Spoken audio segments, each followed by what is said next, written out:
Hello, and welcome to a special edition of Coffee Talk. As most of you know, I live in Birmingham, Alabama, although I'm not from here, and I find some of the most interesting people to talk to. I don't usually do Coffee Talk with somebody, but this is Jessie, Hi. and Jessie Pitts is from Birmingham and was on The Voice. What's interesting to me about Jessie is, and we'll talk about some of that in a minute, is that Jessie had a dream and decided at the tender young age of 18 at the time, to go for it. And as you all know, if you watch Coffee Talk, this excites me. Especially a young girl who comes from a small town and decides that the dream she has for herself is indeed for her. So, so let's start talking about, when did you start singing? I started singing. I was homeschooled, and we lived on a farm. You were homeschooled? I was kind of a loser. That doesn't make you a loser. I was, though. It's just, that does not make you a loser. It's just interesting. It I wasn't helped. expecting you to say that. It helped with the loser look, the lifestyle. It was my loser trademark. Yeah. No, but I was in choir as a tiny girl in church, and then in middle school, and then in high school, and I was in show choir, but that's really all that I did. I didn't think that, I love singing, but I never thought it would just be something that I did by myself as an individual artist. So when I became captain of show choir, I was like, oh, I feel important, and I got my first solo that year, and my goals kept on getting bigger and bigger. I was like, okay, well, now I want to be like the captain of this choir, the captain of that choir. I want this solo, and I just kept on getting pushed to increase my goals, I guess. And where did that push come from, though? Myself, I guess. My choir director really helped me realize my talent and pushed me to try out for different things and be involved in different parts of the choir. And the whole school, I went to Spain Park, which is a bigger high school. Okay, so you went to regular high school. Right. Okay. I did. I went to school eventually. Explains why I'm not socially awkward, or that socially awkward. But my whole school didn't really know I sang, and to this day, I still have people like coming out of the woodwork saying like, "Hey, do you remember we went to high school, and now you're on The Voice?" I'm like, "You never talked to me. You were too cool." Isn't that interesting how you can go through life being unseen in certain situations? You can, people can literally see right through you. Yeah. And then you have a certain level of success. And it is amazing how visible all of us, you are. Yes, how you suddenly are seen. I had that same experience with Jersey Belle. There were people in my hometown who always saw me as little Premac, who never really saw me as an individual in any capacity. And then they watched me on Jersey Belle, and all of a sudden it was on Facebook, like, like I'm so proud of you. And I thought, what? You never spoke to me. Cool enough to talk to me then. Unbelievable. Anyway, sidebar. People have been really sweet, though. I mean, no one's been, rude or stuck up. They've all been encouraging and, supportive. Well, and I think people are inherently good. I mean, I think sometimes there are people who want to attach themselves to your success, but a lot of times people really do want to see you succeed, because in your success, when you come from where they're from, in your success, they see their own. Yeah. You become like a hometown pride. I mean, I think a lot of people in Freehold, New Jersey are very proud of my contribution, especially with Coffee Talk. So I think I'm working really hard to combat some of what Jersey has come to be known for. I love New Jersey, by the way. Hi. New Jersey's beautiful. Hello. I hate all the stereotypes. I want to move to New Jersey. Oh my God, I love this girl. I love this girl. Yes, New Jersey is beautiful and does get a bad rap. But we can go to New Jersey together if you want. We could sort of sing our way across New Jersey. I'm totally down. Okay, so talk to me then about where the idea came to audition for The Voice. Yeah, my good friend, who is my co-captain in show choir, showed me the website where you could just fill in and schedule an audition at the open call. So there's 5 cities each time they have this audition, and 10,000 people go to each city. And I went to Atlanta 2 years ago and with that friend, and we both got callbacks, but we didn't pass the callback audition. So I kind of closed that door for the longest time because I thought that was an opportunity that, was past and it wasn't meant to be. And so you auditioned for The Voice once and didn't make it. Right. And so the defeat in that is, okay, that's not my blessing. Right. That blessing is not Exactly. And since then, I was like, well, that's not the only avenue I can go. I went to Belmont, which is a music college, and I auditioned for the performance major, and that door slammed in my face. So they didn't want me in that major, so that was another kind of blow to my confidence. And I went to the music business, and I got a job at a record label. So performing as an individual artist was out of the picture for a long time. And this same friend, who's so loyal and sweet, she was just like, okay, it's coming around again this year. Let's go audition in Nashville. You can go down the street a few miles. And I was like, okay, it's so close, I might as well. And here I am. You see, it takes one person to believe in you. Yeah. One person to say, this is meant for you. Take another step. Make another call. Knock on another door. One person to say, this is the real deal. Same thing happened to me with Coffee Talk. So many people were like, nobody's going to listen to that. And I had one friend that was like, I'll listen to it. I will listen to it every day. Do it. If not for yourself, do it for me. I had one person, and now look. Coffee Talk reaches over, already this week has reached over 1.5 million timelines on Facebook. So be that one person for somebody. Sidebar. Okay. So you decided to go to Nashville. I'll talk louder because we have some. Okay, sorry. You decided to go to Nashville and audition. So tell me what song you sang when you auditioned in Nashville. Yeah, I had like 2 songs prepared, so I sang Umbrella by Rihanna, but I put like an indie. Oh, hello, somebody's calling. Hold on. This is what happens when you have a real office. Hey, I said ringer muted. Sorry. Hello, I'm shooting a video. Can you call back in 15 minutes? Thanks. See, life happens. This is what happens when you're running a business. So Rihanna, Umbrella, really quick. Yeah.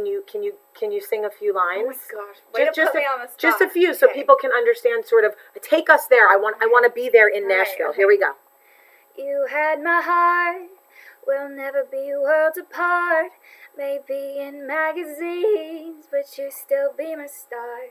Baby, 'cause in the dark you can't see shiny cars, and that's when you'll need me there.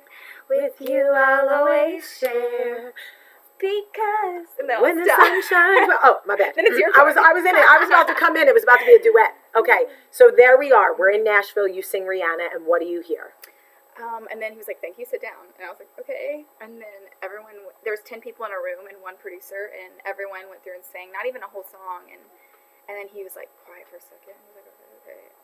You. Thank you. You can leave. And then I was just sitting there like, what does this mean?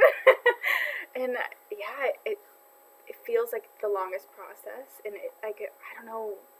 You know what they say? So crazy. She says it felt like the longest process. And they say, when you come to that point in the road, pursuing your dream, and you feel like giving up, that is when the blessing is coming. Yeah, exactly. It is right there. When I was selling Jersey Belle, and we pitched Bravo, and we waited, and we waited, and we waited, and I called my agents, and I called the production company, anything.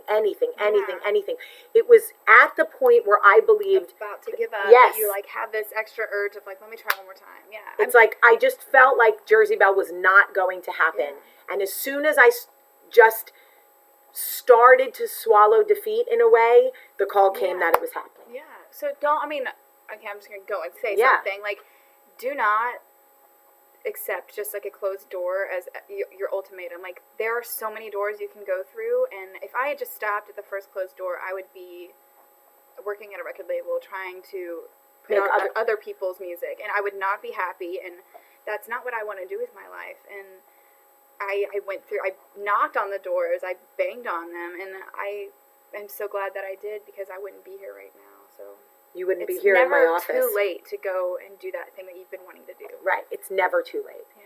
It's never. If you are still dreaming it, it is not too late. And I always operate from a breaking and entering mentality. And that is when you see a closed door, before you go to knock, know how you're getting in the back window. Okay? Because, hello, that was rude. Laptop deciding to try to go to sleep on me. No. So now you're coming up for the wild card. Okay? So tell people really quick what that means. Okay, well, so last week I was eliminated from the top 12. I made it to top 12 and didn't make it to top 10. Top 12 out of 50,000 people, folks. 50,000 people. Actually, top 12. 100,000 people were auditioned. Okay. They also have another avenue of recruiting. 100,000 people, top 12. Thanks. Just saying. And it's frustrating for me to swallow the fact that there was a whole situation with Twitter and a Twitter save, and Blake accidentally tweeted #VoiceSaveSpace Jessie. And if you put a space or you don't do the correct hashtag, it doesn't count. And 12,000 people retweeted the wrong thing, and that would have sent me over, and that would have gotten me to the next round because that was trending worldwide. And so it was frustrating to swallow that, but I knew it happened for a reason, and so I'm super pumped to go back to this wild card. And Blake is super encouraging, and I've said super Blake Shelton for those. Blake Shelton, for those of you who don't know, Jessie started out with Gwen Stefani as her mentor, and then Blake saved her in an elimination because Blake sees a lot in her that he sees in his beautifully and amazingly talented wife.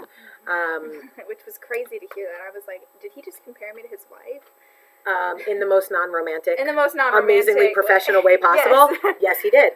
Artistic way. But where so many people would have felt an injustice about that tweeting thing, so many people would have played victim at that point and said, it should have been me. If Blake hadn't made that mistake, if the hashtag would have been done properly, whatever.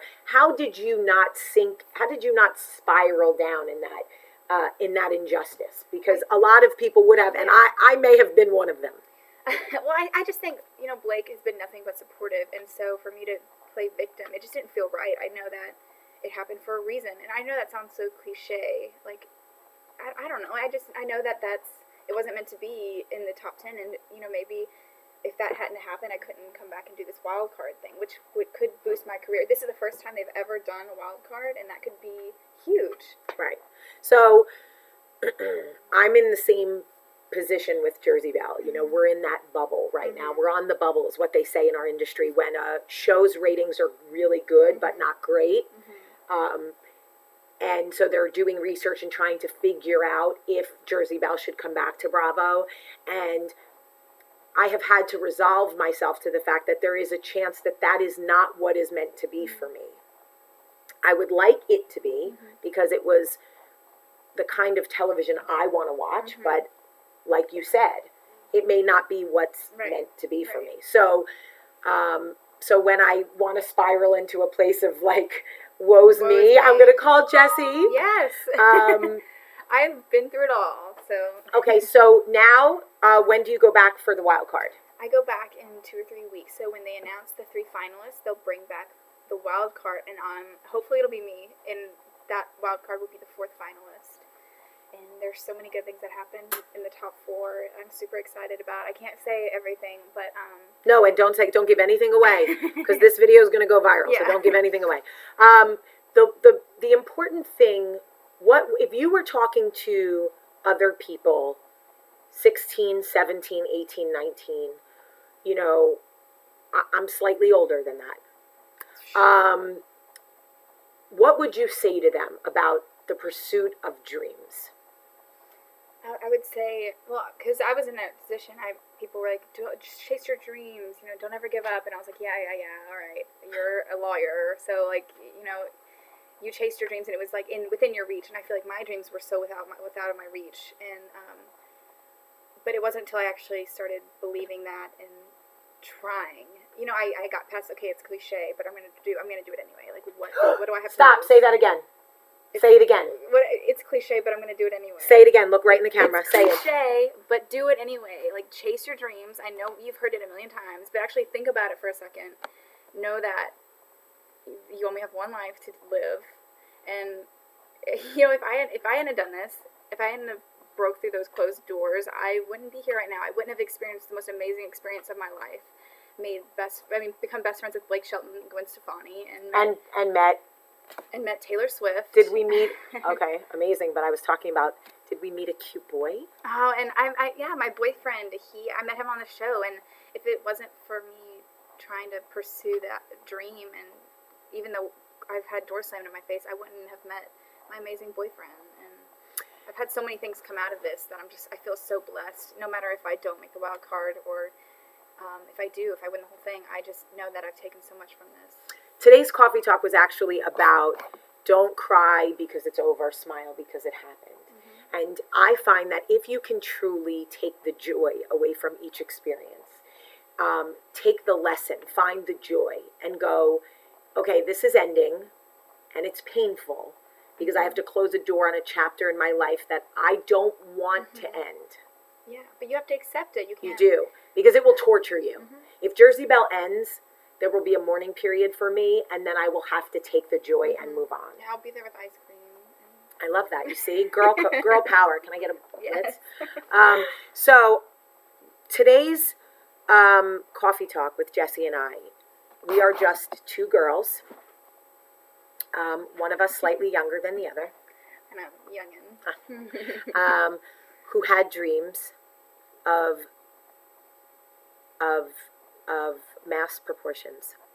And people told us, it's cliche, but do it anyway. If you are out there and you want to do something amazing with your life, but you feel like those blessings are not for you, make them for you. Oh, high five. Make them for you. Mm-hmm. If you want to sing, get up every day and sing. You want to bake brownies, get up every day and bake the best brownies, even if no one eats them. I truly believe that if you want something, as long as you're working so hard, like harder than you've ever worked for anything in your life, and you're doing everything you can do, good things are going to come out of it, and you're more likely to get what you want than just dreaming and being like, oh, that would never happen for me. If you really work hard, I'm such a hard worker, and Blake said that. He said I'm the hardest worker that he's ever seen on the show because I refuse to do anything halfway. So I get so fired up. I hate when people are like, okay, well, maybe try this. Let me just give it a shot. No. But put everything into it. Put everything You cannot half-ass your dreams. Mm-hmm. You cannot. When I said on Jersey Belle, and I meant it, it was a little cheesy the way that I had to say it, but I said, when I dive into something, it's with both butt cheeks. Like, you gotta go whole ass with your dreams. You have to. You cannot half-ass your dreams. Sure. You owe it to yourself to give it everything you have. Look at the pioneers. I look at the pioneers, people, the first DJs who were out there scratching records and making mixes when nobody wanted to hear a song with a scratch. Why would you scratch a perfectly good song? And now DJs travel around the world and make millions of dollars. The DJ makes the party. The DJ makes the party. Be the DJ in your own life. Scratch the record. Scratch the record. Scratch the record. Okay, so Jessie and I love you. I love you. I love you. I love you. And we want desperately for you to give it everything you have. Mm-hmm. Leave us comments. What are your dreams? What are you gonna do to get them? Yeah. Where's the work coming from? Where's your breaking and entering mentality? And Jessie and I are gonna read the comments. Can you sing us out? I'll sing with you if you give me a song I know. Start singing, I'll chime right in. It's a beautiful day in the neighborhood. Is that Sesame Street right now? Is that what that is? It's just a beautiful day. That's what I thought. That's not a song. You have to really sing us out. Okay, Take two. Time to say goodbye. Is that on time? Yeah. Okay, take three. Take three.